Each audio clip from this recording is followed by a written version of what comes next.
శతకోటి దరిద్రాలకు అనంత కోటి ఉపాయాలంటారు. ఒక ఇంట్లో ఒక కుటుంబానికి 4 ఎకరాల పొలం ఉంది. భార్య, భర్త, ఇద్దరు పిల్లలున్నారు. ఇద్దరు పిల్లలు కూడా మేజర్‌లయ్యారు. ఇప్పుడు పీఎం కిసాన్ కింద రూ. 6,000 ఎకరం ఉన్నా ఇస్తారు, 10 ఎకరాలున్నా ఇస్తారు, 25 ఎకరాలున్నా ఇస్తారు. 6,000 అనేది ఫిక్స్‌డ్.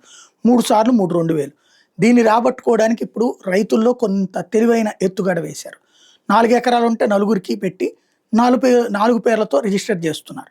యాస్ ఫర్ నార్మ్స్ ఏంటంటే కుటుంబానికి ఒకటే దీని కింద చేస్తారు. వాళ్ళకి 25 ఎకరాలున్నా, 1 ఎకరమే ఉన్నా అంతే డబ్బులొస్తాయి. బట్ వీళ్ళు అట్లాగా ఎవరికి వాళ్ళుగా అప్లికేషన్స్ పెట్టడం, అది రాష్ట్రాలు ఫార్వర్డ్ చేస్తున్నాయి. ఎందుకంటే రాష్ట్రాలకు మన జేబులో సొమ్మేం కాదు, కేంద్ర ప్రభుత్వ సొమ్మే కదా, అట్లా ఇస్తే తప్పేంటి అన్నటువంటి లెక్కలో వాళ్ళు ఉన్నారు. అప్పుడు వీళ్ళు మనతో పాజిటివ్గా ఉంటారు కదా, ఓట్లు మనకి ఎక్కడ వస్తాయి. ఎందుకంటే కేంద్రం ఇస్తుంది, మోడీ ఇస్తున్నాడని ఎవరికి తెలియదు. అదే తెలిసినా కూడా పట్టించుకోరు. ఇక్కడి నుంచినే వీళ్ళ ద్వారానే వెళ్ళాలి.